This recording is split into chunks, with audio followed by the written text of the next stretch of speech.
Anda seorang pemuda atau pemudi yang akan segera menikah dan galau atau nervous dengan apa yang akan terjadi atau apa yang harus dilakukan pada malam pertama, atau Anda orang yang sudah menikah, bahkan lama menikah, lalu ada masalah dengan ranjang Anda, insya Allah buku ini akan menolong Anda.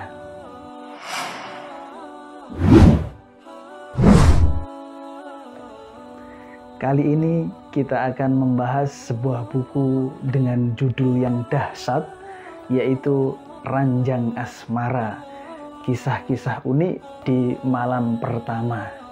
Buku ini tebalnya 235 halaman, tetapi dengan penuh cerita-cerita yang unik dan menarik, maka buku ini terasa tipis saja.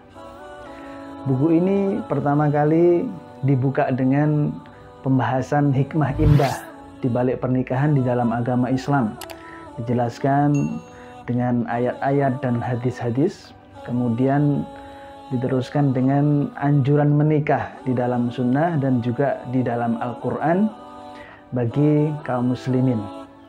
Lalu buku ini menjelaskan tentang atau berkisah tentang keanehan-keanehan di dalam melamar dari berbagai macam negara, dari berbagai macam daerah. Ada di antaranya yang apabila ada dua orang laki-laki hendak melamar satu orang wanita, maka dua orang laki-laki ini harus bergulat terlebih dahulu. Dan yang menang di antara mereka, dialah yang akan menjadi suami si gadis tersebut.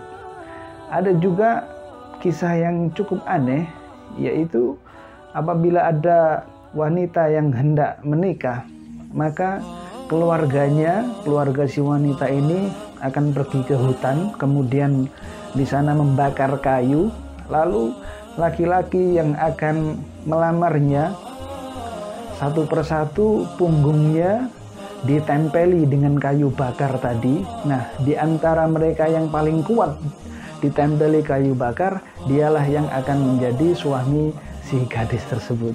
Subhanallah, luar biasa sekali. Kemudian juga ada ketika proses pernikahan, kemudian si laki-laki itu akan tertelungkup di tanah dan kemudian diinjak oleh wanita tadi, yang menunjukkan bahwasanya betapa besarnya pengorbanan laki-laki ini bagi si wanita tadi itu. Dan juga ada di Pulau Jawa pada zaman dahulu mungkin ya, yang mereka sebelum menikah membuat giginya menjadi hitam supaya lebih menarik. Wallahu a'lam. Kemudian dan masih banyak kisah-kisah yang lain lagi tentang kisah-kisah yang aneh ini. Lalu ada kisah-kisah aneh pada malam pertama. Jadi ini khusus kisah-kisah yang aneh pada malam pertama. Di antaranya ada ketika malam pertama, maka si pengantin laki-laki ini oleh teman-temannya akan diajak ke laut, lalu diceburkan ke laut sehingga dia basah kuyup, terus kemudian dibawa pulang. Setelah itu disuruh mandi dan pakai pakaian yang baru. Ini adat kebiasaan di daerah tersebut. Lalu juga ada yang ditusuk jarum, kemudian apabila sudah berteriak kesakitan, maka orang-orang yang ada di situ pada tertawa-tertawa. Dan ini kebiasaan yang ada di situ. Kemudian ada juga yang apabila malam pertama, si wanita ini diajak untuk masuk ke rumah si laki-laki.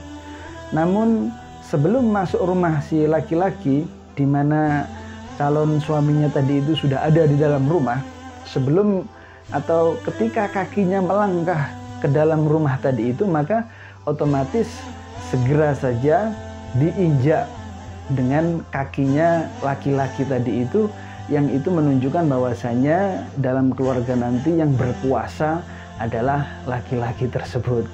Ini diantara kisah-kisah aneh dan unik dari berbagai macam negara dan juga daerah-daerah.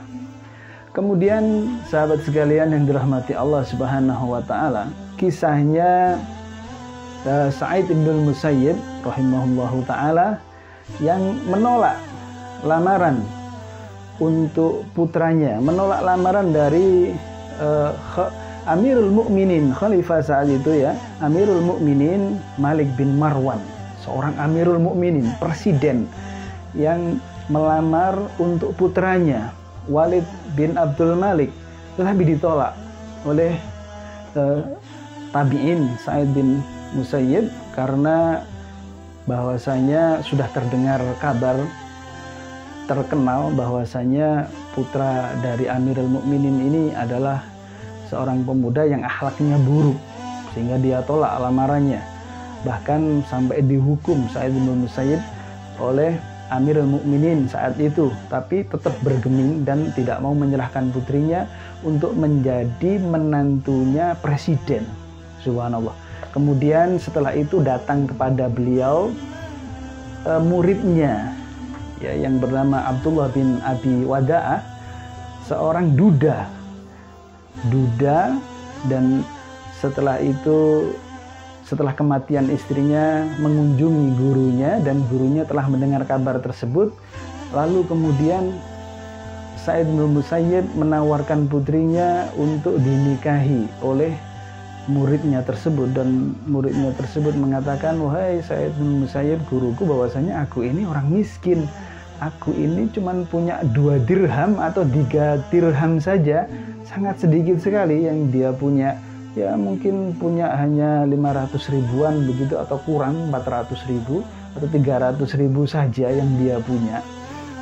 Tapi Sa'id bin Musayyib tidak melihat hal tersebut, sehingga akhirnya kemudian putrinya dinikahkan dengan muridnya yang miskin harta tersebut, tapi kaya ilmu dan orang yang soleh. Ini diantara kisah yang tersebut di dalam buku ini, kisah-kisah yang sangat bermanfaat.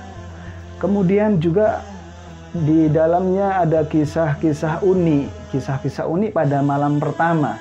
Di antaranya ada kisah seorang wanita yang ketika pernikahan sudah menjelang beberapa hari, kemudian dia membatalkan pernikahan tersebut, sehingga membuat keluarganya kalang kabut, terutama kedua orang tuanya. Apa alasannya? Ternyata setelah wanita itu ditanya oleh ibunya secara diam-diam, ternyata wanita itu telah berbuat zina sebelumnya, sehingga bahasa kita sudah tidak perawan lagi. Dia takut hal itu akan membuat suaminya kecewa, sehingga dia batalkan saja pernikahan tersebut. Maka ibunya ini dengan sangat berat hati dan penuh dengan kesedihan, akhirnya berbicara kepada calon suami istrinya tadi itu bahwasanya pernikahannya dibatalkan. Dan ketika ditanya oleh calon mantunya tadi itu, kenapa kok dibatalkan? Lalu mengatakan bahwasanya putrinya itu sudah tidak perawan lagi. Dulu sudah pernah berzina, hanya saja sekarang ini sudah taubat, dan betul-betul dengan taubatnya dan betul-betul menyesal dengan apa yang telah dia lakukan pada masa lalu, dan tidak mau mengecewakan calon suaminya ini. Tanpa disangka-sangka jawaban dari calon mantunya atau calon suami dari putrinya tadi itu, dia tidak mempermasalahkan hal itu dan dia tetap mau menerima. Kenapa? Ternyata dia mengatakan, saya sendiri juga dulu pernah berzina. Jadi saya sendiri juga bukan perjaka, tapi saya sudah bertaubat juga sebagaimana putri ibu. Subhanallah. Jadi kemudian mereka berdua bisa menerima kekurangan masing-masing, dan ternyata keduanya sudah bertaubat dan kemudian menikah. Ini di antara kisah yang ada di dalam buku ini. Kemudian juga ada kisah di malam pertama wanita yang pura-pura kesurupan. Jadi ketika masuk kamar bersama suaminya, kemudian pada malam pertama itu ketika mau dipegang oleh suaminya, dia kesurupan, tapi itu hanya pura-pura belaka. Ketika dipanggilkan tukang ruqyah untuk meruqyah wanita tadi itu, ketika di dalam kesendirian hanya tukang ruqyah dan wanita tadi itu, kemudian wanita tadi itu bercerita mengaku bahwasanya sebenarnya dia nggak kesurupan. Sebenarnya dia itu pura-pura kesurupan karena dia tidak mau suaminya mengetahui bahwasanya dirinya itu sebenarnya sudah tidak perawan lagi. Dulu dia sudah pernah berzina dan dia sudah bertaubat ya dengan sungguh-sungguh, tapi dia takut suaminya mengetahui hal itu sehingga pura-pura kesurupan.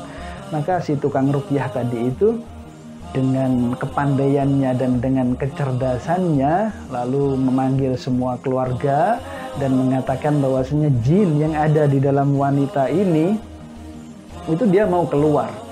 Tapi kalau dia keluar lewat mata, maka matanya akan buta. Kalau keluar lewat telinga, maka telinganya akan tuli.